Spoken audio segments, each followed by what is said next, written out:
Wow, I have no idea what's going on with my hair today. But yeah, this video is going to be about my vertical Labret piercing. First of all, I'd like to say what a vertical Labret piercing is. You have a Labret piercing, which just goes straight through your lip. So it'll go through that thing, through your lip, and you'll have a flat back on the back of your lip. Whereas my piercing, a vertical Labret piercing, goes straight up through my lip.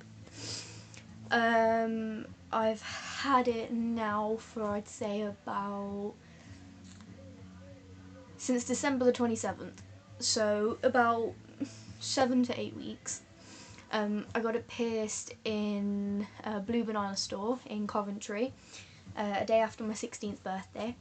You have to be 16 to get the piercing without and with parental consent. So I just went, used my passport as ID, and I got it done.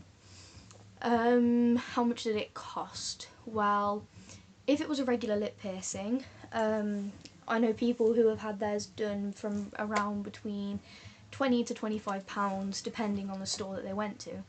But because of the way mine is, and it's not going through my lip, it's counted as a surface piercing. So you would get charged the same if you got, say, your wrist pierced or your collarbones or any place on your body that it isn't going through, a surface piercing basically. So I paid £27 I think for mine, which was pretty good considering that it was, yeah, obviously done professionally. The piercer was great, so she basically, I went in there and she sat me down, she explained the process of what was going to happen. She marked out on my lip where it would be. Got up, had a look, seen if I liked it, and then all she did was put the clamps on, and I think she went from the bottom upwards, and it did hurt. I've had a lot of piercings. I've had my eyebrow done, and I've pretty much got like my ears done, and I had my smiley done as well. And I can say it wasn't as bad as my scaffolding, so yeah, I was quite lucky there. I think the worst parts of it hurting were going through the skin and then coming out with the, it's kind of a sensitive part, so coming out of the top bit there. And yeah, it did bleed after I got it done, but obviously it's going to happen, it's a piercing, you're having a needle shoved through your body, it's not going to bleed, it's not going to bleed. But for about the first week of having it done, I couldn't eat, like, I could eat, but I tried to keep to soft foods that I wouldn't have to bite into, like apples or something. And if I was drinking, I'd have to use a straw, like, at the side of my mouth, because it hurt a lot, and I couldn't talk properly for the first 3 days. So, yeah, that was pretty fun. Yeah, so it's about 8 weeks old now. I still find it hard to bite into apples and like corn on the cobs and things like that. I still find that difficult, but it's quite, I can drink perfectly fine now. And my bar is size 1.2. Because my body is quite prone to rejection. That's what happened with my eyebrow piercing. My eyebrow was at a 1.6, which was, let me see if I can find the bar. Right, so